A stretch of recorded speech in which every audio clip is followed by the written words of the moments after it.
তুমি এনে কেন? আচ্ছা ফোন দিয়ে আইতে কইলো। আমি তো জিগরি দোষ না, তোর পোলা আমার পোলা না। অবশ্যই ওর কোনোদিন আমি অন্য চোখে দেখছি ক? নিজের ছেলের মতোই দেখছো। তোর পোলারে জিগা তো কি করছে ও বলতে পারবে না, লজ্জা পাইতেছে। দাঁড়া মনিমা, একটু এদিকে আয় তো। জি আপা। একটা কথা সত্যি করে কত মা, তুই রনির ভালোবাসো, ও তোর ভালোবাসে, তোর দুজনে পছন্দ করি। ভয় পাস খেয়ে ভয় পাওয়ার কি হয়েছে? জি আপা, আমি রনিরা অনেক পছন্দ করি, রনিও আমার অনেক পছন্দ করে। আমরা দুজনের অনেক ভালোবাসি আম্মা। খবরদার, তোরটা খাইয়া আমারটা পইরা আমার বাড়িতে ঢুইকা আমার মাইয়ারে হাত করার চেষ্টা করছো। আমার চোখের সামনে থেকে আরে স্যার, জীবনে কোনোদিন জানি তো গো আর চোখের সামনে না দেখি।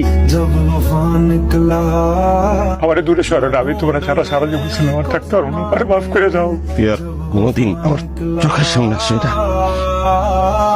পৃথিবীর নিয়ম বড় অদ্ভুত, যাকে তুমি সবচেয়ে বেশি ভালোবাসো সেই তোমার দুঃখের কারণ হবে।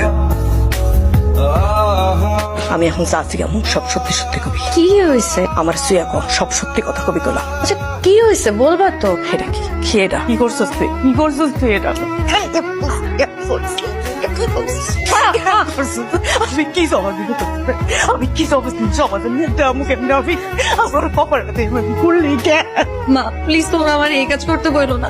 তোমরা আমারে বলছো যে ওই ছেলের সাথে যোগাযোগ না রাখতে, আমি কিন্তু কোনো যোগাযোগ রাখি নাই। তোমরা আমার এই কাজ করতে বলো না। ফুপি তুমি একটু মারে বোঝাও না। নো বুঝানোতে কাজ হবে। তুই এখন আমার লোকে হসপিটালে যাবি আর এই পারত হইয়া তারপর ঘরে পারাইছি। আমি কোনো পাপ করছি নাই, না বিয়া করছি। হ্যালো, আমি মনির ফুপু। আমার কোনো কথা বলার ইচ্ছা নেই। ফোনটা কাটবা না, আমি কিছু কথা কমু, তারপরে তোমার যেটা ভালো মনে হয় সেটা করো। তোমরা ছেলেরা এরকম কেন? একটা মানুষকে ভালোবাসো, তার স্বপ্ন দেখাও, সবকিছু যখন ঠিকঠাক থাকে তার পাশে থাকো, আর যদি কোনো ঝামেলা হয় তখন আগেও নাই পিছেও নাই। কতগুলা দিন হয়ে গেছে, তুমি মনির একটা খোঁজ নিছো?